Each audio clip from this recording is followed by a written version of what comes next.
সামনেই কোরবানি আর বারবিকিউ হবে না, তাই কি হয়? হ্যালো, আসসালামু আলাইকুম। কেমন আছেন সবাই? চলে এলাম নতুন আরেকটি ভিডিও নিয়ে। আর আজকের ভিডিওটা কিন্তু খুবই ইন্টারেস্টিং। তো দেখতে হলে পুরো ভিডিওটি না টেনে চোখ রাখুন এবং পেয়ে যাবেন অনেক মজার মজার টিপস। এবং রেসিপিটি তো অবশ্যই অনেকের কাছেই নতুন। তো যা বলছিলাম, সামনে কোরবানি, তাই আমি বারবিকিউ করছি। আর বারবিকিউ কি দিয়ে করেছি? পেঁয়াজ, রসুন আর চিংড়ি মাছটা আমি সামান্য হলুদ ও লবণ দিয়ে মাখিয়ে দিয়েছি, আর শুকনো মরিচ, আর এর সাথে আছে কিন্তু কয়েকটা কচুর ডাঁটা। যা বলছিলাম, আমি একটু মজা করেই বললাম যে কোরবানি উপলক্ষে আমি বারবিকিউ করতে যাচ্ছি, আসলে তা নয়। যারা এর আগে রেসিপিটি করে খেয়েছেন তারা অবশ্যই বুঝতে পেরেছেন আমি কচু পোড়া ভর্তা করব। আর এজন্য কিন্তু আমি সব কয়েকটা উপকরণই পুড়িয়ে নিয়েছি।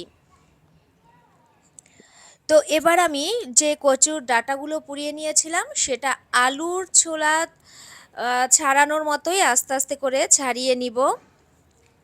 এবং ছোলা ছাড়ানোর সময় একটু কেয়ারফুল থাকতে হবে যেন এই কালো অংশগুলো এর মধ্যে না থাকে, বেছে ফেলে দিতে হবে। এরপর আমি মরিচ পোড়াগুলো নিয়ে নিলাম। মরিচটা ভেজে দিলে কিন্তু ঘ্রাণটা পাওয়া যায় না। আর এই যে বারবিকিউ পেঁয়াজ, দেখতে কি অসাধারণ, মনে হয় যে পেঁয়াজটা এভাবেই খেয়ে ফেলি।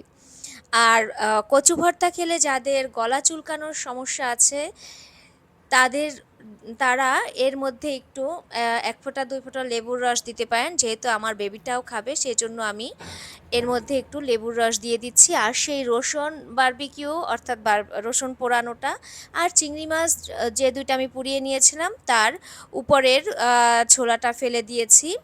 এই তো আমার ভর্তার জন্য সব কিছু রেডি। এবার আমি শিলপাটায় বেটে নিব। এটা অবশ্যই শিলপাটায় বাটতে হবে। ব্লেন্ডারে কিন্তু কচু ভর্তা করা যায় না, বা গেলেও সেই টেস্ট পাওয়া যাবে না।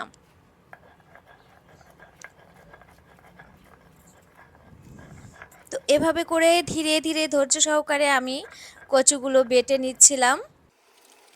আর এই ভর্তাটা যদি থাকে, মাছ মাংস কিন্তু কোনো কিচ্ছুর দরকার নেই, এতটা মজার। কচুগুলো বাটা হয়ে এলে এর মধ্যে যে মশলাগুলো আমি নিয়েছিলাম সবগুলো দিয়ে আবার ওইটা বেটে নিলাম পুরোটাই। এরপর হাত দিয়ে মিক্সড করে নিব সুন্দর করে। যা বলছিলাম, যাদের মাছ মাংস ভালো লাগে না, প্রতিদিন খেতে ইচ্ছে করে না, আর মাঝে মাঝে খাবারে অরুচি হয়, তাদের জন্য এই রেসিপিটা কিন্তু পারফেক্ট।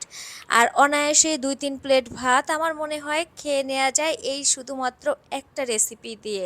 আমি তো যখন ভয়েস দিচ্ছিলাম তখনও এটা দেখে আমার জিভে পানি চলে আসছিল। তো যাই হোক,